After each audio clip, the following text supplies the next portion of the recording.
Kalau tadi Pak Eri sudah katakan, nih ada uangnya, gitu kan? Ini kecurigaan. Bahkan ini dibahas sampai RDP kan Pak. Bener nggak sih mereka tuh mau murni membela masuk timnas Indonesia, nggak ada duitnya, gitu kan? Pak Eri memang sudah kasih jawaban, gitu kan? Silakan dicek.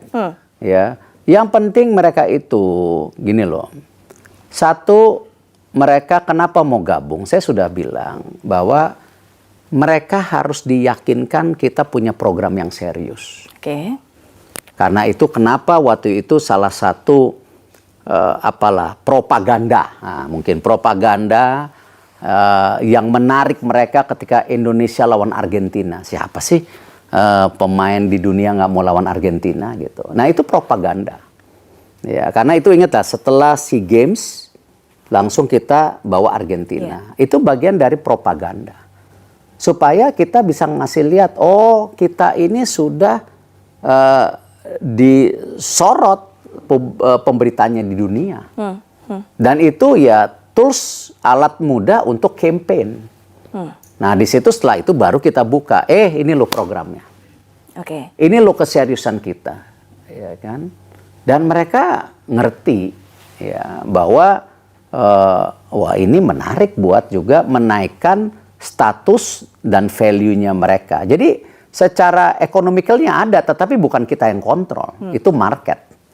Ya kalau mereka tiba-tiba dapat sponsor dari A, B, C, ya itu market.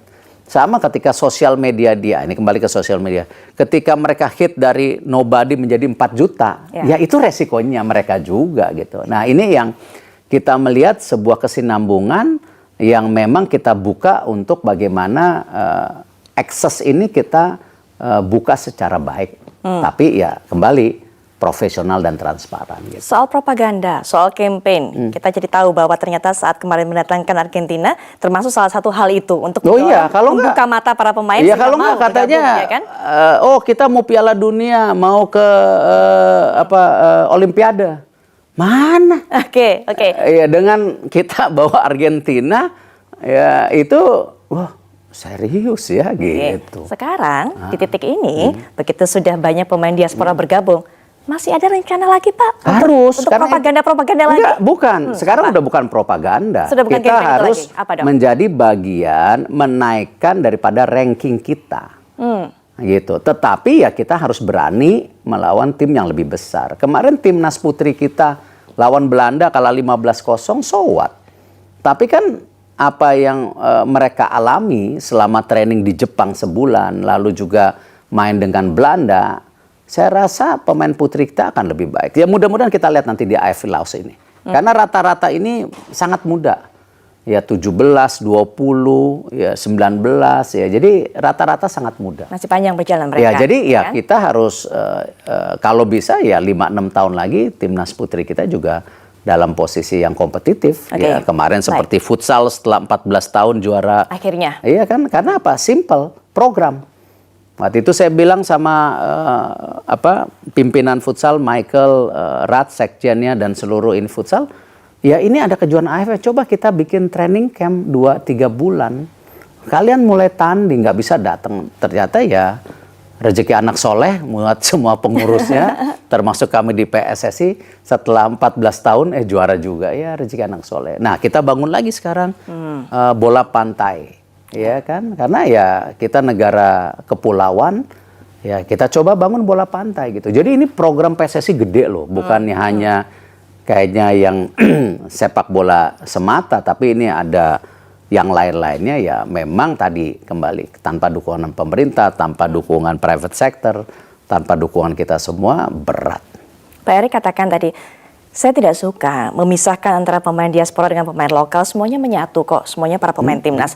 Tapi sebenarnya realitanya di mata para semuanya supporter ataupun juga masyarakat Indonesia masih ada yang membedakan hal itu Pak. Sehingga kemudian tapi mayoritas enggak. Ketika kemarin, tapi masih ada Pak yang bersuara setidaknya. Yakin Pak sedikit. Karena gini Pak, ketika kemarin melihat Ramadan Sananta mampu mencetak 2 gol, mereka mengatakan bahwa tuh kan yang cetak gol adalah pemain lokal, jadi dikasih dong kesempatan pemain lokal untuk lebih banyak lagi masuk timnas. Kita kasih contoh di liga.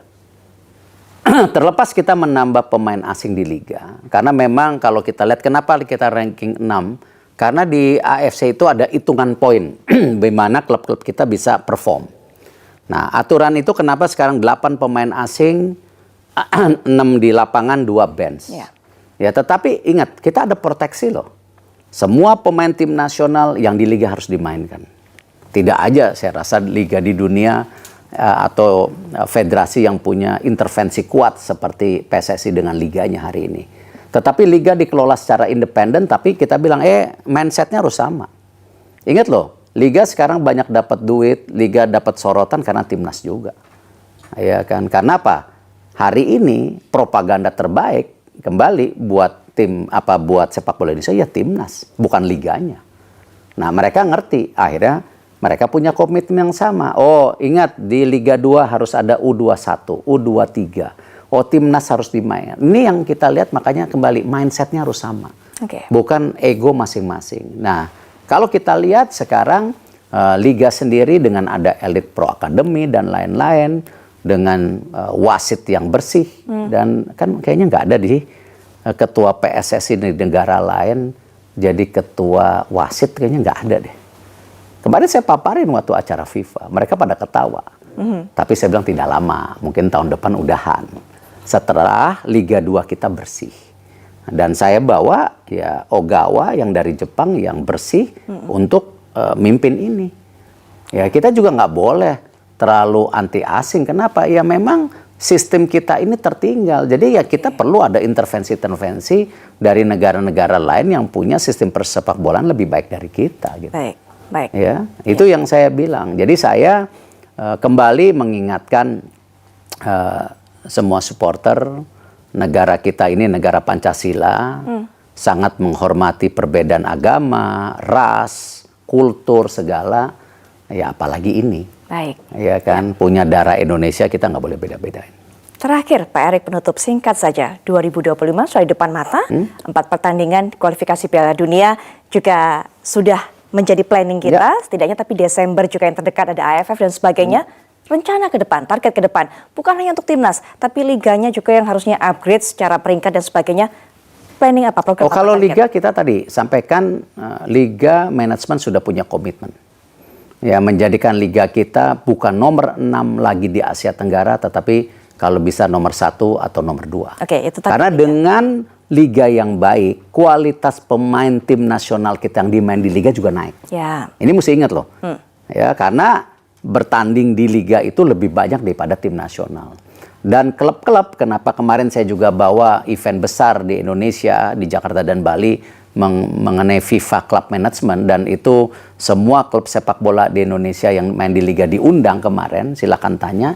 Ya saya ingin mereka juga benchmarking dan mengerti pola pikir ke depan gitu. Itu yang kita sekarang dorong untuk punya benchmarking dan standarisasi lebih tinggi. Gitu. Itu liganya. Terakhir juga singkat saja Pak, untuk timnasnya, targetnya ke depan. Bisa evaluasi nanti. Tunggu evaluasi dulu Pak. Iya. Jadi AFF, SEA Games, U17, U20, kita akan 2 minggu ke depan ada evaluasi. Evaluasi kita tunggu nantinya. Terakhir lagi juga nih Pak, ada berapa pemain diaspora lagi yang mau didatangkan di 2025? Listnya pasti sudah ada dong Pak? Nggak ada. Ini tergantung dari kepercayaan mereka ke kita, dan kita membutuhkan mereka sesuai dengan tadi jumlah pemain dan strategi masing-masing pelatih. Jadi nggak pernah ada gitu. Kalau di netizen listnya banyak ya biarin aja, namanya juga cita-cita. Ya. Emang kita kayak shopping ke supermarket atau ke mall, oh ya ayo gabung, nggak segampang itu. Ada foto bareng dengan Romeni kan kemarin Pak. Tidak segampang gitu kan? itu mereka gabung ke tim nasional kita. Tidak segampang itu. Romeni? Percaya Mas.